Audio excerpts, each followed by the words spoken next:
Hoy muli, magandang araw. Ito po ang Iparash kay Parash. Ako po si Eli Saludar. Kasama natin si Segjing Parash. Segjing, magandang araw sa iyo. Magandang araw, Paring Eli. Magandang araw naman muli sa ating mga mahal na mga kababayan na naging biktima nitong corruption at of course, itong flood control scam naging bunga ng kanilang kahirapan ngayon dahil sa baha. Wala pong mga flood control projects na nagawa itong administrasyon ni Marcos Jr.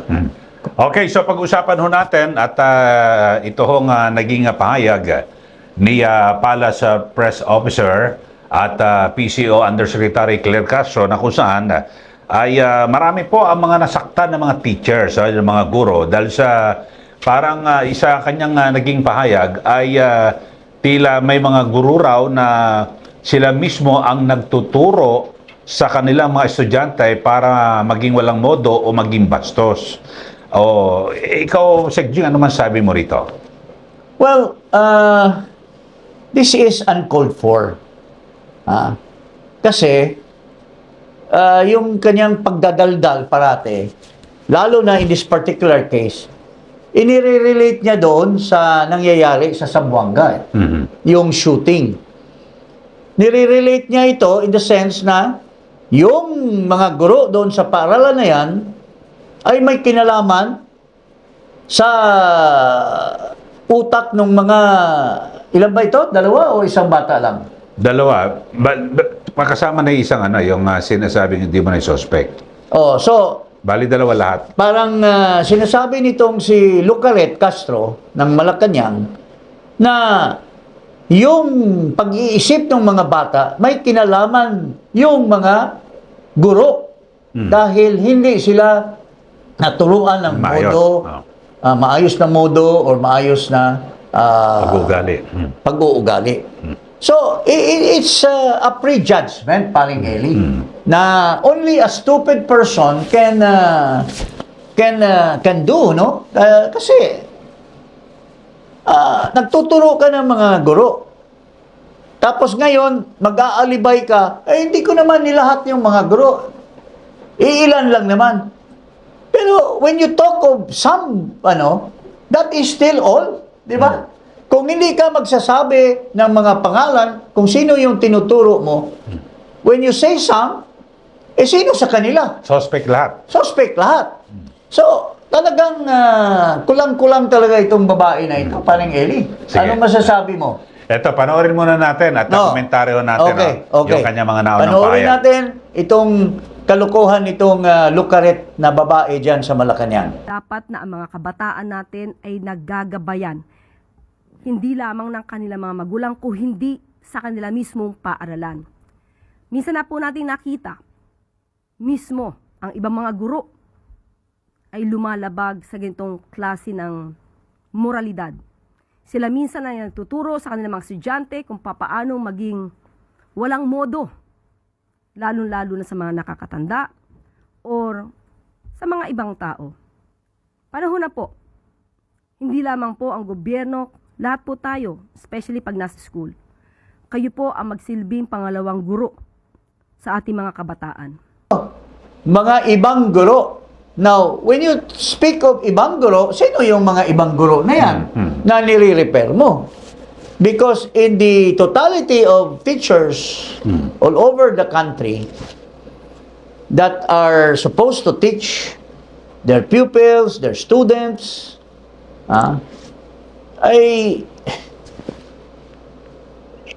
when you say ibang guro, sino sa kanilang ibang guro na nire-repair mo? Dapat It can be somebody else. It can be anybody else. So nilalahat mo pa rin yan. Tapos, wala namang basihan yan because you have not even pinpointed a particular teacher na may direct relation to the incident na para ma-declare mo na walang modo yung teacher na yan at hindi naturuan yung mga estudyante na yun. Di ba? Yes, so dito ay siyempre para sa isang mga teacher, talagang masakit yan kasi baka hindi niya alam yung yung sakripisyo ng mga teacher. Oo. At nako, lalo na kung public school teacher ka, Sec Jing, sa dami ng mga estudyante, talagang dami mong tinuturuan, lahat. Tapos, di ba, bago pumasok yan, may piniprepare yan na lesson plan. Yes. Tapos, pagkatapos yan, pag uwi, Pare, ang dami, ako- marami, talagang napakarami Ako trabaho. per my experience being a member of Congress, lalo na when I was a mayor, doon sa mga rural areas, ang laki ng sakripisyo ng mga teachers. They have to walk. Kasi sa mga barangay, there are barangays, lalo na pag malalaki yung mga bayan, ang mga barangays malalayo sa bayan. At walang transportation, that will so they have to walk. Naglalakad yung mga teachers na yan for so many miles. Oo. Tapos sasabihan lang nitong lukaret na ito na walang mga modo. Tapos hindi niya iniisip na sa multitude of teachers na nagbabayad ng buwis, yung totality ng mga buwis ng teachers na binabayad, yun ang sinisweldo nitong kulakoy na ito. Tama. Baka walang hiya nitong babae na ito, paring Eli. Tapos, ang matindi dyan, so, binanggit niya. Tapos, nung kinabukasan, nagka-press con ulit, may binabanggit siya na hindi niya naman daw sinisisi at wala raw siyang ganon. Pero, ayaw niya mag-sorry. Ayaw niya mag-sorry. Talagang... Sobra ang pride. Sobra ang pride. Sige nga. At, alam mo, ito kasi ang ang mali dito sa sistema diyan sa paglagay niya diyan sa posisyon niya. Hindi naman siya spokesman, di ba? She's not a spokesman. Parang tagabasa lang siya, nagkaroon ng press con, ang role niya talaga, reader lang. He's just a reader of the reports and mga accomplishments ng mga departamento. Pero dahil gusto niyang pumapel, nag-a-adlib siya by tendering her own opinion. And in the process, hindi niya nakokontrol yung sarili niya, dahil sa galit niya sa mga Duterte. Hindi natin alam bakit niya galit na galit siya sa mga Duterte. Kagaya nitong kanyang comment dito sa mga teachers, pinipilit niya i-relate sa Duterte by mentioning assassin, Tama, by mentioning parang violence, using, talagang alam na naman ng taong bayan na kalayo-layo, talagang dinadala niya kay Sara Duterte. Inggit na inggit siya kay Sara. Unang-una, ang layo niya sa itsura. Ang layo niya sa utak. So, talagang bawat salita nitong lukarit na ito ay paninira sa kay Sara Duterte. Yes, Paring Eli. Pero alam mo, kung uugatin natin, nagsimula itong isyong ito sa mga guro. Kasi naitanong, di ba, yung sa Ateneo de Davao, di Zamboanga. Tapos, biglang hinaluan ng politika. Kung tutusin, seryosong problema yan. Seryosong problema. Pero hinaluan talagang ng politika. Dinala niya doon kay Sa Sara politika. Duterte by mentioning, ano naman, assassin. Yung mga bata naman, hindi naman assassin yun. They are probably mentally deranged. These are common in the United States. Even in Europe, there was one country na there was a shooting incident. Pinatay lahat halos yung nasa park. I mean, these are part of mga mentally deranged individuals. Pero bakit mo ihahalo dito sa assassin dito? Kasi gusto lang niya talagang dadalhin kay Sara Duterte. This is insanity in its in its improper way of vengeance or whatever. I don't know why she's doing this against the Vice President. Talagang may kasamang pamamersonal, di ba? Kasi Personal na eh. kung opisyal ka ng gobyerno, dapat pinaglilungkuran mo buong sambayanan. Buong sambayan. Kay oposisyon man yan o nasa maka-administrasyon man, lahat ng mga Pilipino. Dapat ganoon.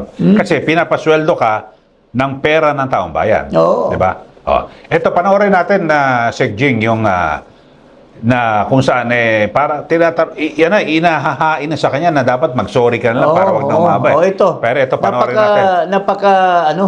Arrogant. Ha? Full of false pride. Ika nga, itong babae na lukaret na ito. Ito, pakinggan natin to. Iniisip ko, saan ba dapat nasabihin kong mali ako? Sa ngayon po, saan iniisip ko dahil maliwanag yung aking pagkakasabi, nagkaroon lang na maling konteksto nung sinabi ng ACT Party List or ACT Teachers na sinisisi ko ang mga guro. Wala po akong sinabi na sila ang may kasalanan. Kahit ulit-ulitin po nila yung ating sinabi, yan po ay pagpapaalala lamang na sila po ay mga iginagalang na guro na maghuhubog ng tamang kaugalian sa ating mga kabataan. So, siguro po ang dapat na magbigay ng paumanhin ay yun ang bigay ng maling konteksto sa ating sinabi. Dahil marami nagsasabi na walang guro na nagturo ng mali. Ipinakita ko po sa inyo ngayon ang mga guro na nagkaroon ng pagkakamali at yan din ang ayaw nating pamarisan pa ng iba pa nating mga kababayan.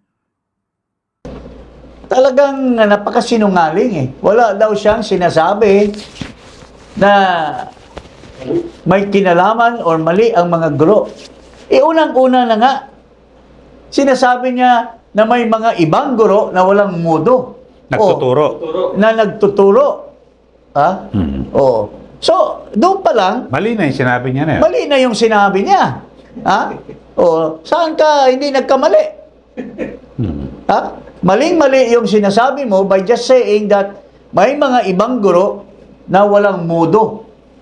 And because of the incident that was prevailing, which is the shooting, syempre, i-connect mo yan doon na yung she was especially referring to the teachers in Zamboanga who are responsible, supposed to be, to prevent this kind of shooting. Kaya sinasabi niya, walang mga mudo yung mga guro na yan. Doon ka, sinungaling ka, Lucaret Castro. Ha? Umiiwas ka, parang masyado ka ng ika nga'y congenital liar. Ha? Pero siyempre, hindi maiwasan na merong masaktan na teacher dyan siguro kahit doon na lang siya nag-sorry, nasabi, sa mga nasaktan, humingi po ako ng paumanin. Sana ganun lang. Ngayon, nagsisisi pa siya doon daw sa nagbigay daw ng maling konteksto. Paano nagkakamali ng konteksto? Very clear yung sinasabi mo. Ha? Tinitwist mo ang katotohanan to suit your stupidity, Lucaret Castro. Pero napakahirap ba humingi ng apology? Wala, Mag-apologize masyado ka? nang mataas ito Masyado nang mataas itong kanyang pedestal ngayon Hindi na siya marunong bumaba at maging humble just to say sorry dahil siya nagkakamali. Dahil sa kadaldalan ng bibig niya, paring Eli. Pero sa tingin ko, hindi ito pride Insanity? Hindi, kayabangan at yung kumbaga sana pumasok na Arrogance. Arrogance. Arrogance of yung power. Arrogance pumasok of na sa power. kanyang isip na mataas siya. Di ba? Parang ganon. When in fact, siya lang naman ang nagpapataas ng papel niya. Reader ka lang ng report at saka activities ng mga departamento at mga gawain dyan sa Malacanang. Pinapataas mo na yung sarili mo. Lalo na doon sa Canada. Ha?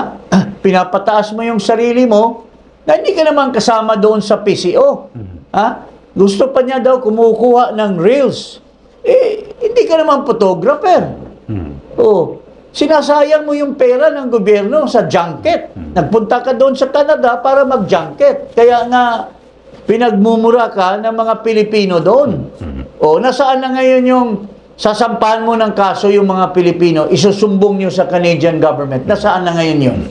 Paring Eric. Pero dito, sa Jing, pinapataas niya yung sarili niya pero pinabagsak niya yung rating dito ng Pangulo. Lalo pang, with this kind of itong mga nangyayari ngayon, the flood, na hindi nila inaamin yung kanilang kamalian, nagsisinungaling sila, nasa tuhod lang daw yung tubig, when in fact, the reality is lampas ulo.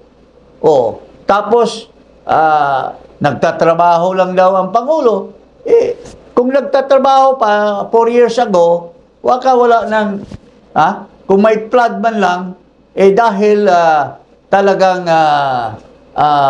mababa talaga yung isang lugar. Pero kung nagawa yung maayos na flood control system, yung drainage system, yung mga river control and all those things, 4 years, you have so long a time to do these things. Pero noong 2024 mo lang naisip na may projects ka, at noong 2025 you realize that all these projects are ghost. Napaka walang walang saysay talaga, pare, yung administration na to. Kasi kung sana ibinisto na kasi ng kalikasan yung yung mga baha. Sabi ko nga doon sa isang post ko, the continuous rain may have a meaning to the people in our country. Dahil hindi humuhupa Inaalala ko tuloy sa biblical sa Genesis na mayroong doon sa Middle East, yung panahon ng ating Diyos, si Abraham, nagkaroon ng fire at saka rain fire, at nagguho at na tabunan yung Sodom and Gomorrah, pare, na ano mo ba yan? Just to punish the evil deeds of the leaders and yung mga government people at the time. Sumobra na yung kasamaan. Sumobra na yung kasamaan, and there is a parallelism between that time and now, which is kagagawan din ng ating Panginoon, paring Eli. Di ba? Baka sinusubok ang mga Pilipino. Sinusubukan tayo na, bakit pa kayo hindi gumagalaw? Bakit nyo tinatanggap ang mga pangyayari dyan? Na wala kayong magiging fence-sitter lang kayo. So, para na rin sumama kayo sa kasamaan ng gobyerno na yan. Parang ganun. Okay, so abangan natin susunod, at sa ating pang mga episode. Maraming salamat po.